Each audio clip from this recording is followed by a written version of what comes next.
महेंद्र जी, आज आपने press conference बुलाई है, क्या मकसद है इस प्रेस कॉन्फ्रेंस का और क्या आप बताना चाहेंगे, क्या इशू जो है वो आप डिस्कस करना चाहते हैं? आसिफ साहब, आपका बहुत बहुत शुक्रिया। गर्ज गायत है कि कल रात सोशल मीडिया पे हमने देखा एक सीओपी रेटले प्रोजेक्ट का ये तस्लीम कर रहा है। यहाँ पे 1700 लोग हमने भर्ती किए, जिसमें से जिला किश्तवाड़ के 740 लोग हमने भर्ती किए और लोकल पॉलिटिशियंस की इंटरफेरेंस की वजह इमा पे, उनके कहने पे, लोकल पॉलिटिशियंस के कहने पे हमने इतने लोग भर्ती किए, लोकल पॉलिटिशियंस। इस पे हम एक बात, नहीं, लोकल पॉलिटिशियन में तो आप भी आते हो ना। वही हम मजम्मत करना चाहते हैं इस बात की कि जो उन्होंने कहा लोकल पॉलिटिशियन, उन्होंने नाम नहीं लिया और हम बताना चाहेंगे वो प्रूव करे। हम वास्ते नेशनल कॉन्फ्रेंस की ओर से हम उसको बताना चाहेंगे। उसने खुल के क्यों नहीं बोला कौन वो लोकल पॉलिटिशियन, हम बताएंगे। यहां रेटले से लेके क्वाड, क्यूरू, पकल, डूल, जितने भी प्रोजेक्टों में काम हो रहा है, आसिफ साहब आपको पता होगा, यहाँ के बीजेपी के लोकल विधायक ने यह कहा था कि प्रोजेक्ट उधर क्यूरू में, इन प्रोजेक्टों में मेरे बगैर पता भी नहीं हिलेगा, और वो बात आज सीओपी ने प्रूव कर दी। दूसरी बात, सरकार इनकी बीजेपी की बोलबाला इनका, और आज ये कह रहे हैं ऐसा ऐसा नहीं, ऐसा ऐसा नहीं, ऐसा ऐसा नहीं, ऐसा।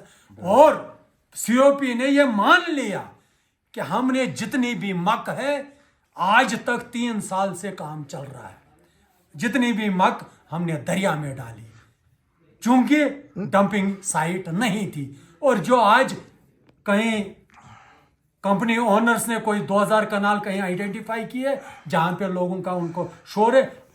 मजे की बात है, अभी तक प्रोजेक्ट में 3 साल से डंपिंग साइट कहीं फिक्स नहीं है। इसके नहीं, पैसा तो उसमें करोड़ों है ना। और कर, जो आप बोल रहे हैं हुकूमत बीजेपी की है, क्यों बोल रहे हैं? हुकूमत तो आपकी है ना, उमर साहब तो चीफ मिनिस्टर है ना। सर, जुमा कल हमने चार्ज लिया हुकूमत का, आगे हमारी जिम्मेदारी है। आज तक जितने भी प्रोजेक्टों में, ये बताएं, एक चपरासी नेशनल कॉन्फ्रेंस का एक हेल्पर किसी भी प्रोजेक्ट में लगा हो, हम जिम्मेदार हैं। ठेकेदार, इनके मजदूर से लेके प्रोजेक्ट इंचार्ज तक इनका, इवन दो सारा इनका बुना तुना जाल है, आप देख रहे हैं। जो भी आज भी इनडायरेक्ट वे से हम बताना चाहेंगे, इन्हीं का बोले बाला है। मैं आपको बताना चाहूंगा, एक उस सीओपी ने यह प्रूव कर दिया लोगों के साथ कितनी ज्यादती है एग्रीमेंट की, जबकि एग्रीमेंट में साफ लिखा है कि 80% मुकामी लोगों को रोजगार मिलना चाहिए, वहां के लोकल लोगों को रोजगार मिलना चाहिए। यह सीओपी ने अपने बयान में यह प्रूव कर दिया कि यहां 60% से ज्यादा नॉन लोकल भर्ती हुए, जिसके लिए हमारा एतराज है। आने वाले कल में हमारी सरकार, हमारी लीडरशिप इसका कड़ा विरोध करेगी और इस पे पूरा सर पे कफन बांध के काम करेगी। और जी जी जी, बोले। और लोगों को हम इस बात का विश्वास दिलाना चाहेंगे, जो आज तक ये धांधलियां हुई, जिस कदर भी आप देख रहे हैं, सारे प्रोजेक्ट चंद घरानों ने, अपने रिश्तेदारों ने, अपने यार दोस्तों ने, अपने चाहते लोगों ने जो उनकी चमचागिरी करते हैं, जो उनके साथ चलते हैं, टोटल भाजपा को सारे प्रोजेक्ट मिल बांट के लूट खसूट पड़ी है। किसी मजदूर को, किसी वर्कर को कोई बेनिफिट नहीं है, जबकि यहाँ यूटी है। यूटी में रेट्स क्या होने चाहिए? आज लोकल यहाँ मजदूर जो है 600 रुपया दिहाड़ी लेता है, और प्रोजेक्टों के अंदर आज भी 300 रुपया दिहाड़ी दे रहे हैं। लानत है इसी सरकार पे। और ये कह रहे हैं कि हमने लोगों को भर्ती किया। ये सीओपी का स्टेटमेंट बता रहा है कि आपने कितने लोगों को भर्ती किया। महेंद्र जी, कंपनी तो कहती है कि हम प्रॉपर रिक्रूटमेंट पॉलिसी के तहत लगा रहे हैं। एडवर्टाइजमेंटें भी चंद दिनों पहले हुई हैं, बाकायदा तौर पर फार्म एप्लीकेशंस लिए जा रहे हैं, तो फिर आप ये ब्लेम क्यों लगा रहे हो? जो आपका डायरेक्ट जो ब्लेम है एक तरह से सुनील शर्मा पर है, जो विधायक है, उन पर आप अटैक करें, तो ये किस बुनियाद पर कर रहे हैं, जबकि प्रोजेक्ट के लोग जो है वो रेगुलर एडवर्टाइजमेंट जो है वो निकाल रहे हैं? It is just an I wash, nothing else. ये तो एक प्रोजेक्ट के हेड ने ये वाजे कर दिया कि रिक्रूटमेंट पॉलिसी नॉर्म्स के तहत कुछ नहीं हो रहा है। ऑफिसर आता है, दड़ा मारता है, काम बंद करो, जब तक नहीं तो मेरे 4 लोग लगाओ।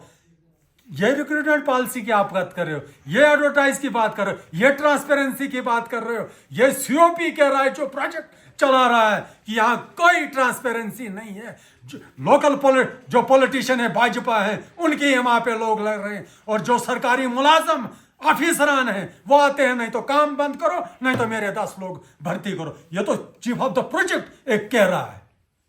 तो यहाँ पर काफ़ी रिपोर्ट्स आ रही हैं, मतलब हमें भी लोग बोलते हैं एनवायरनमेंट हो रहा है, ब्लास्टिंग हो रही है। कल भी हमने डंगडूरू के विजुअल्स चढ़ाए थे, पब्लिक डोमेन में लाए थे। यहाँ पर एपीएस कंपनी ने क्रशर लगाया है, लोग परेशान है। पुल जो बनाना है पूतीनाग के लिए और जो बाकी गांव है अभी तक नहीं बना है, डैमेज हुआ है। तो इसको आप कैसे देखते हैं? जबकि सरकार तो अब आपकी भी है ना, आपकी भी जिम्मेवारी है, सिर्फ बीजेपी पे थोड़ा हम जिम्मेवारी आप डाल सकते हैं। सर 50% से जायद काम कंप्लीट हो गया प्रोजेक्टों के अंदर।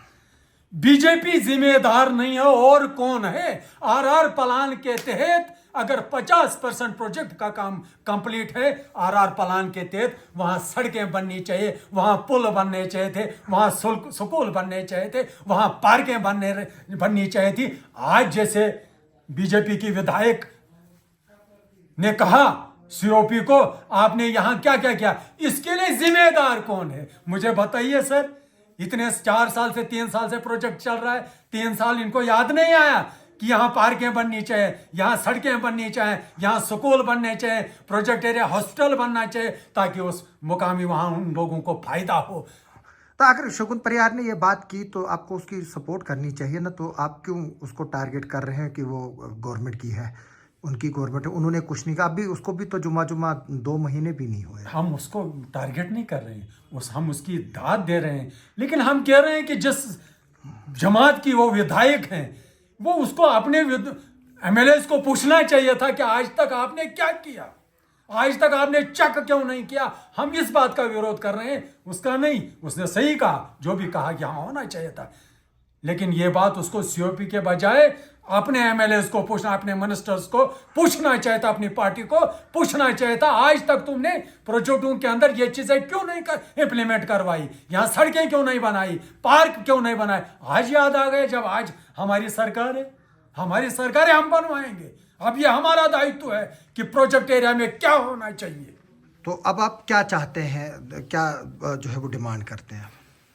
हमारी यही डिमांड रहेगी, जितने भी सीओपीएस हैं, जितने भी ये प्रोजेक्ट्स अथॉरिटीज जो काम चला रही हैं, जो भी कॉन्ट्रैक्टर है, इनसे हमारी गुजारिश रहेगी किसी के दबाव तले ना आए, ट्रांसपेरेंसी से काम करें, मजदूर को अपना हक दें, जहां जो जिस काबिल है उसको उस तरह की पोस्ट मिलनी चाहिए। आपने एक अननोन पर्सन जो एबीसी, किसी लेबर के बारे में, काम के बारे में एबीसी नहीं जानता है, जो हेल्पर होना चाहिए था वो फोरमैन है, क्योंकि पॉलिटिकल प्रेशर था, दबाव था। हालांकि ये मैं प्रूव कर सकता हूं कि जितने भी बेशतर लोग जो अच्छी अच्छी पोस्टों पे उनके हैं, वो उस पे डिजर्व नहीं करते थे। काम के बारे में उनको एबीसी का पता नहीं। मैं दाद देता हूं इस सीओपी की, जिसने कहा कि यहाँ कोई नॉर्म्स नहीं है रिक्रूटमेंट के। Thank you.